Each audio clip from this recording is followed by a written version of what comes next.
Atenção! O mercado está saturado. A área de reparos em eletrônica vai acabar em pouco tempo. Se você é estudante de eletrônica ou técnico que está desanimado por ouvir isso, já escuto isso desde o início da década de 1980. De lá para cá, a eletrônica se expandiu para quase todos os setores da economia mundial e se aliou à informática, tornando-se juntas a base de toda a tecnologia e produtividade que existe hoje. Temos no mercado equipamentos que custam algumas dezenas de reais e outros que custam muitos milhares de dólares. O cenário atual para o mercado de reparação é um dos melhores entre as profissões e com ganhos que vem aumentando a cada ano. A escola CTA Eletrônica preparou a Semana da Análise de Defeitos, totalmente online e gratuito, onde você verá como se analisa a partir de técnicas revolucionárias. Se você quiser conhecer essa metodologia que já formou mais de 10 mil técnicos ao longo de 34 anos da escola CTA Eletrônica e que permite a identificação de defeitos em poucos segundos em qualquer placa eletrônica, participe de uma série de 3 aulas gratuitas durante a Semana de Análise de Defeitos, que vai acontecer nessas datas que aparecem na tela. Para participar desse evento online, clique em Saiba Mais para ser direcionado ao site de inscrição. Boa noite, Luiz! Boa noite, professor. Vamos lá, qual é o bloco? O bloco é o 10, professor. Bloco M310. Qual a questão? A questão é a 38, professor. Vamos lá. Vamos lá, let's go.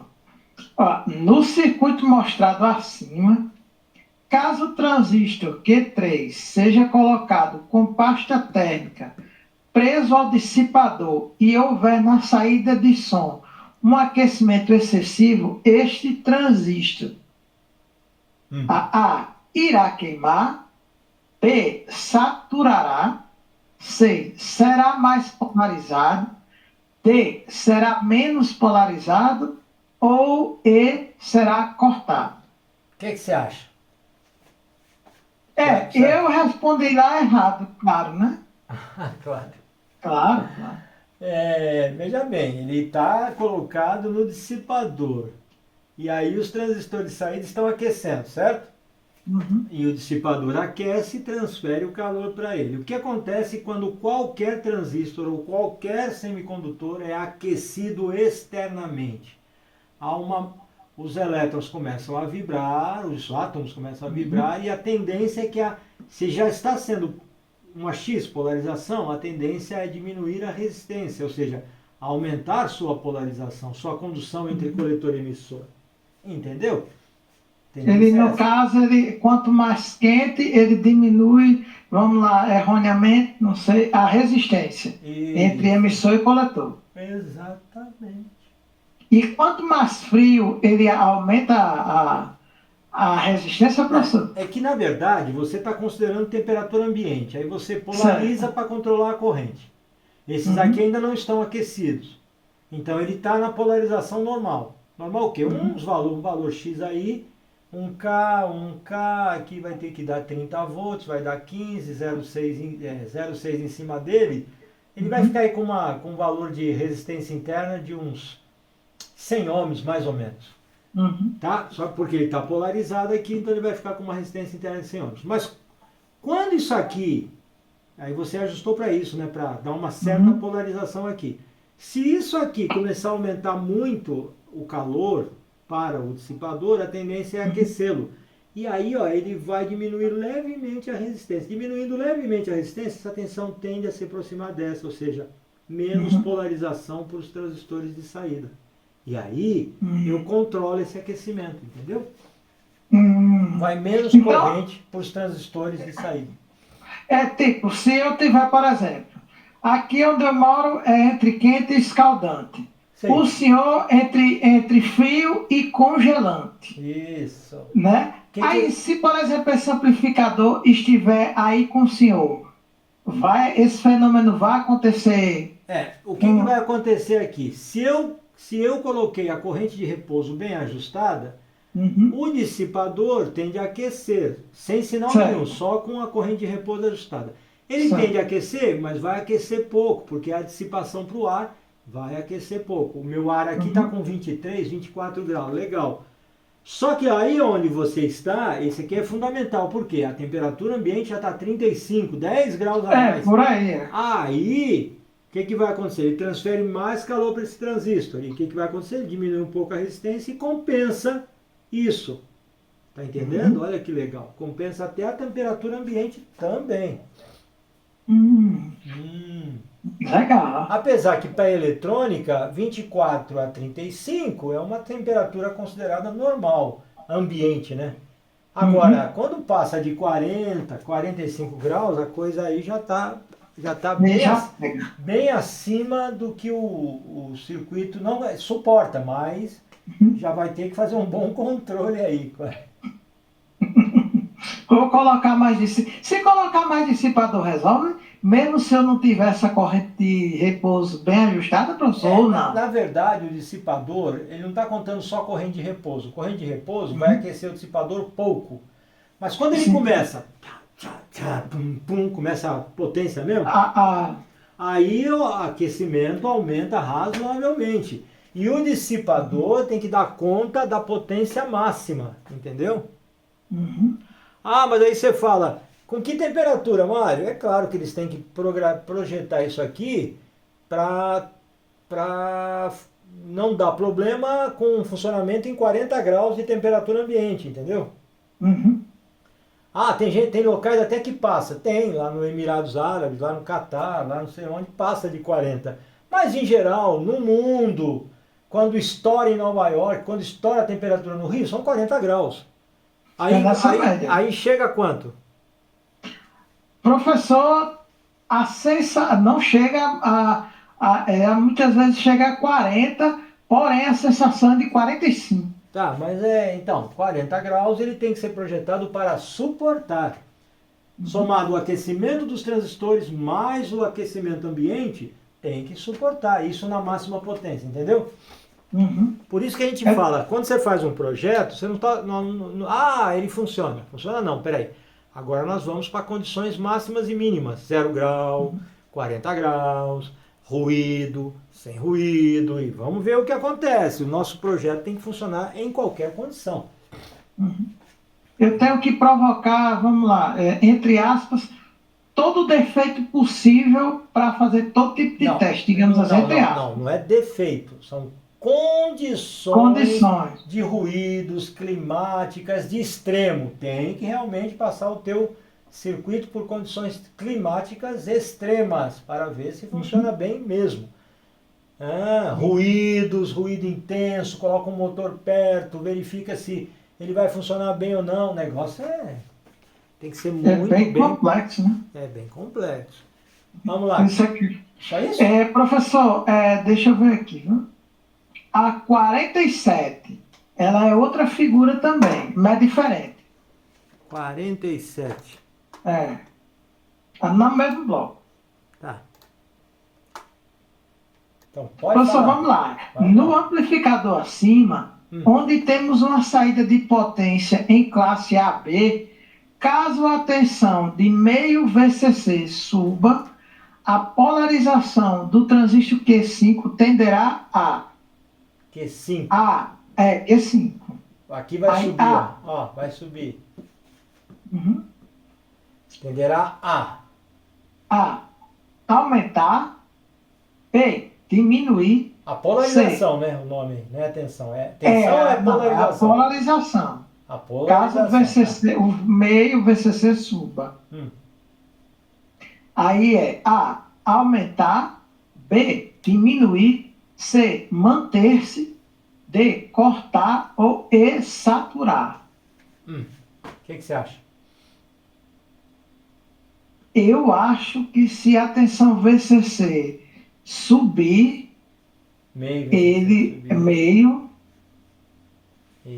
eu acho que ele vai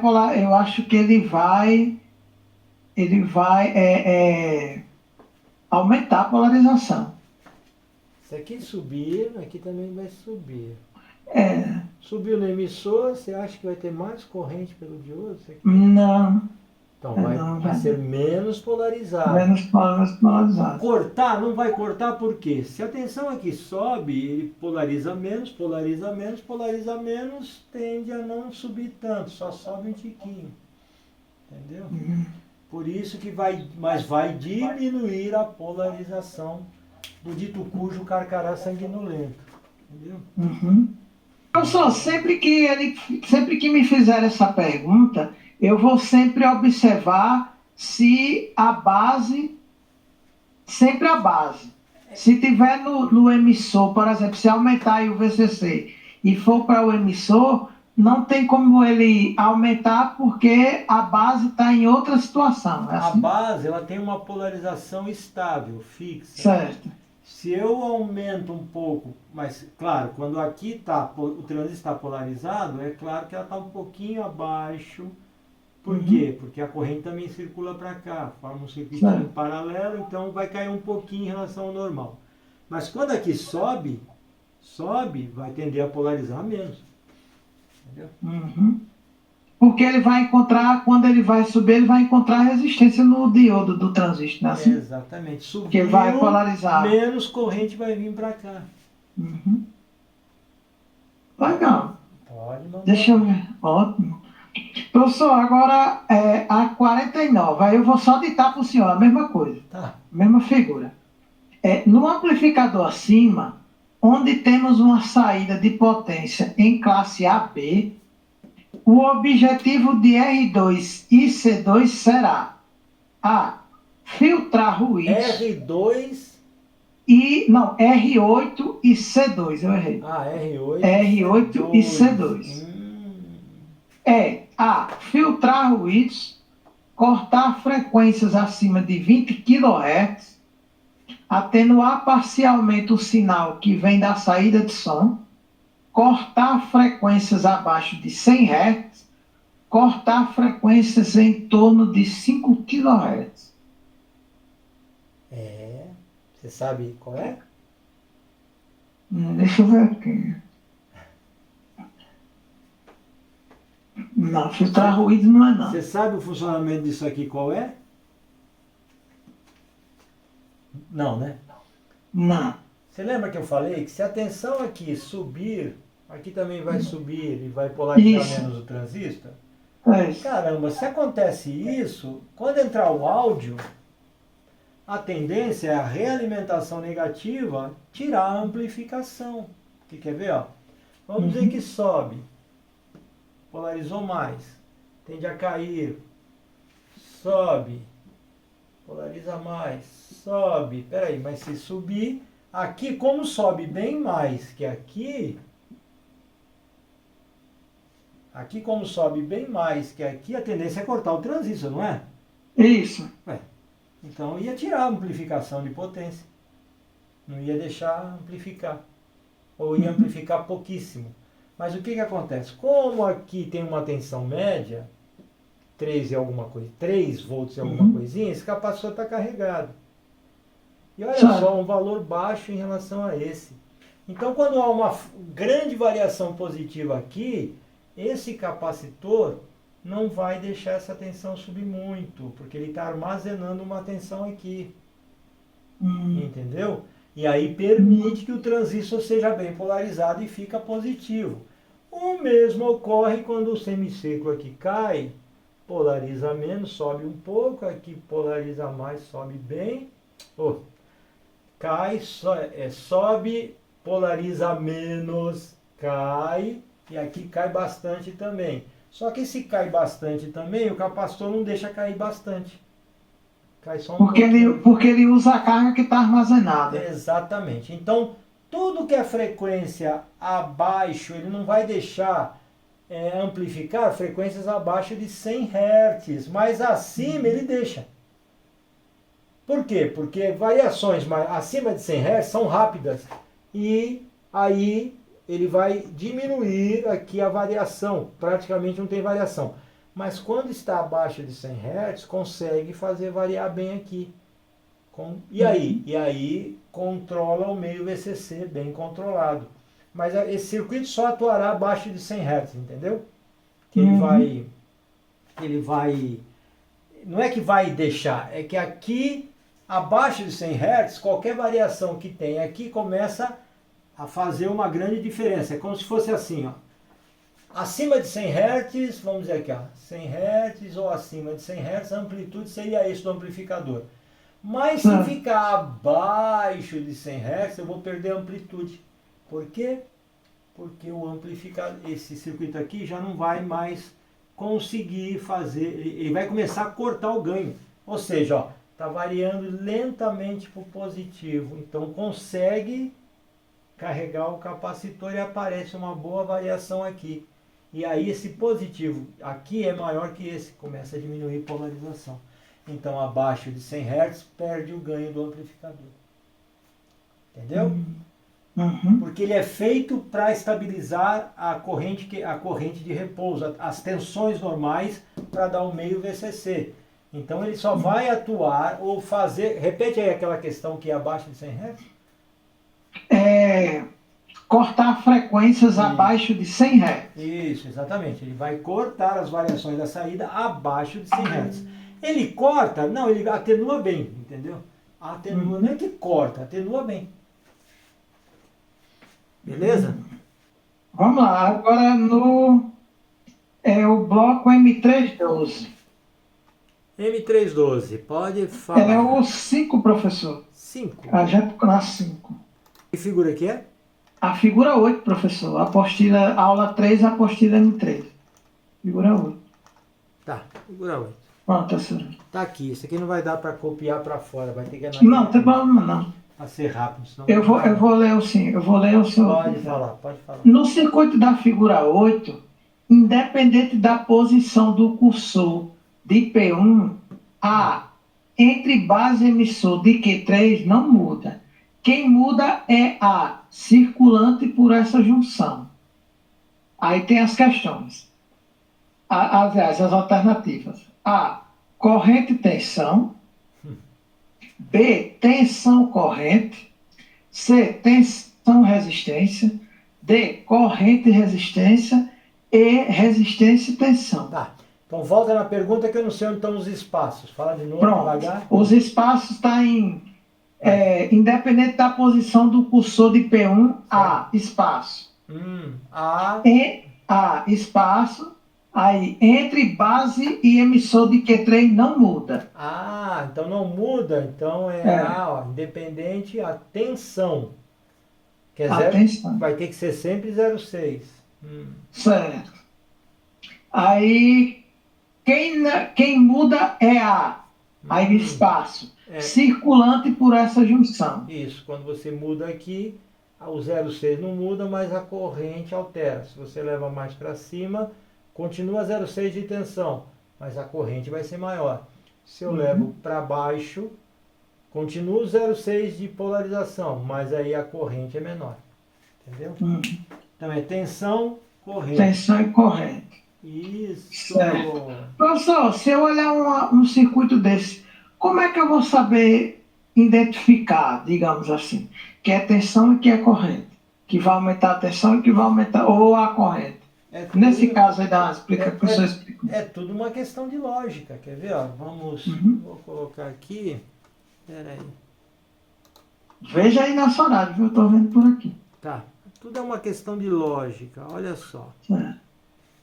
Eu tenho um resistor, tenho um transistor, certo? Certo. Pergunta, está polarizado, sim ou não? Pela figura aí, tá. Tá polarizado. E qual a tensão aqui? A tensão aí é 0,6. 0,6. Olha que interessante. Eu nem dei o valor, mas vamos dizer que aqui é 10K. Você concorda que aqui tem uma queda de tensão e que vai ter uma determinada corrente? Isso. Mas a tensão é 0,6, ok? Isso. Tá. Aí eu vou alterar para 20K. O que aconteceu com essa tensão? Ela vai continuar 0,6. Mas e a corrente?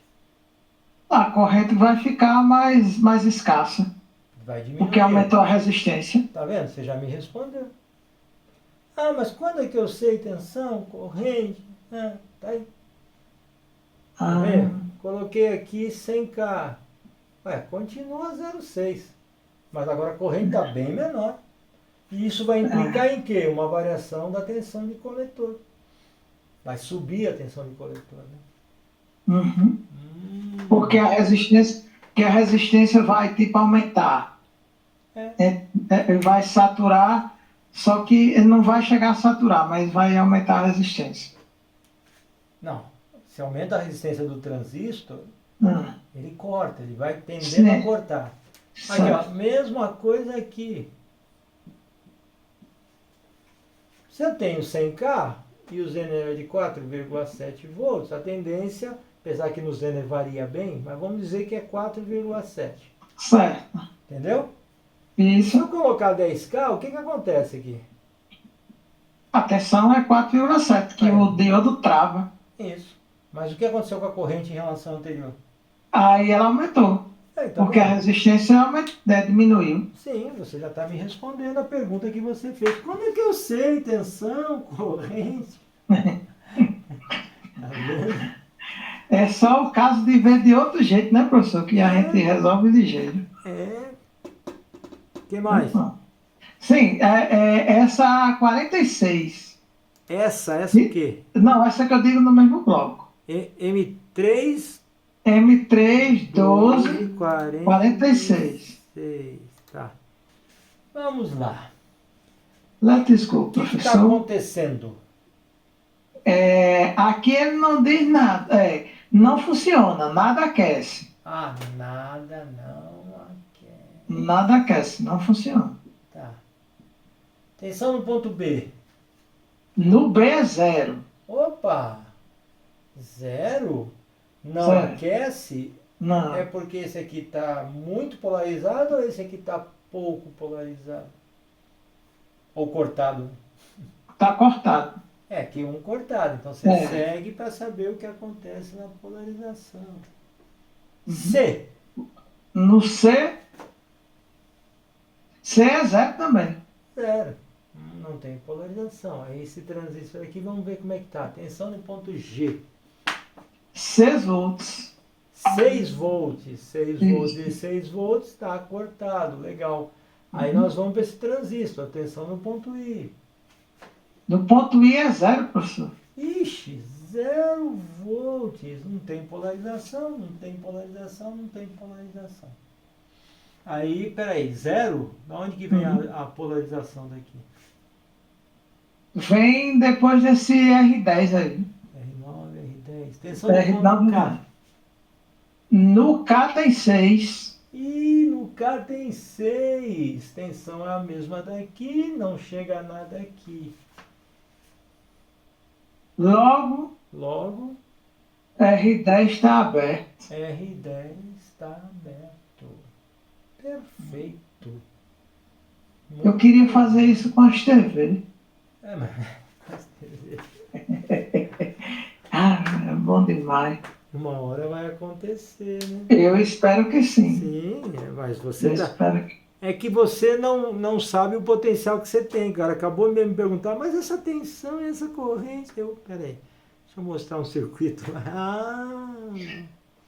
Às vezes eu me atrapalho. Mas é isso aí, Luiz. Que beleza. Professor, tchau. Obrigado mais uma vez, viu? E aí, gostou desse vídeo?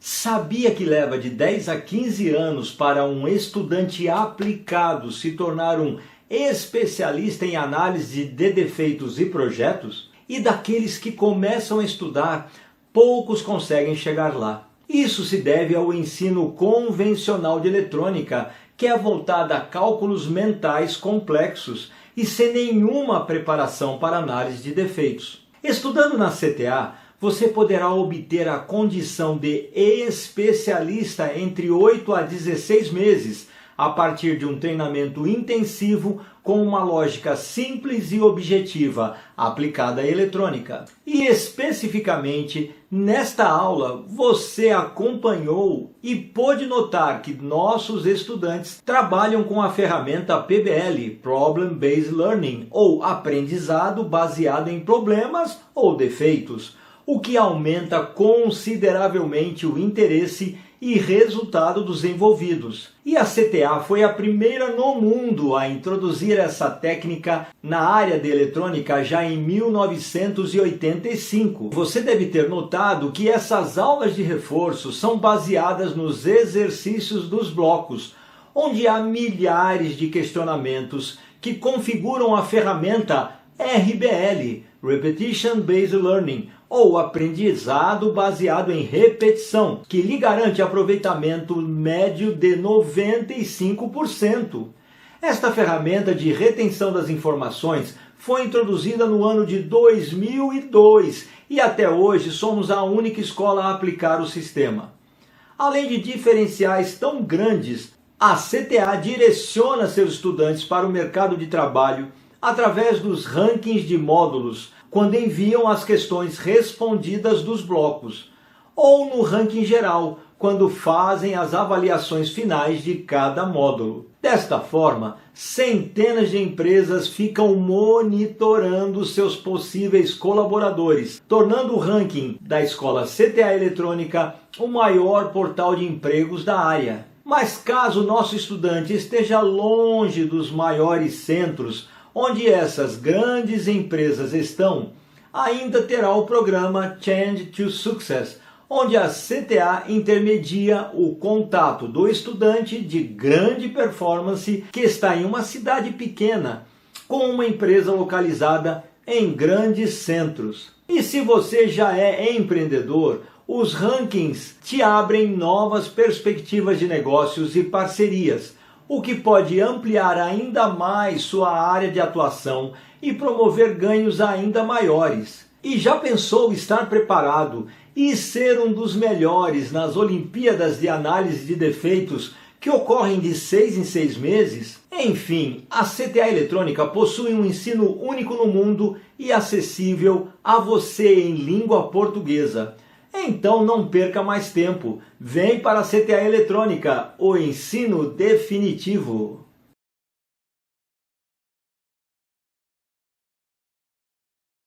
Atenção! O mercado está saturado. A área de reparos em eletrônica vai acabar em pouco tempo. Se você é estudante de eletrônica ou técnico que está desanimado por ouvir isso, já escuto isso desde o início da década de 1980. De lá para cá, a eletrônica se expandiu para quase todos os setores da economia mundial e se aliou à informática, tornando-se juntas a base de toda a tecnologia e produtividade que existe hoje. Temos no mercado equipamentos que custam algumas dezenas de reais e outros que custam muitos milhares de dólares. O cenário atual para o mercado de reparação é um dos melhores entre as profissões e com ganhos que vem aumentando a cada ano. A Escola CTA Eletrônica preparou a Semana da Análise de Defeitos, totalmente online e gratuito, onde você verá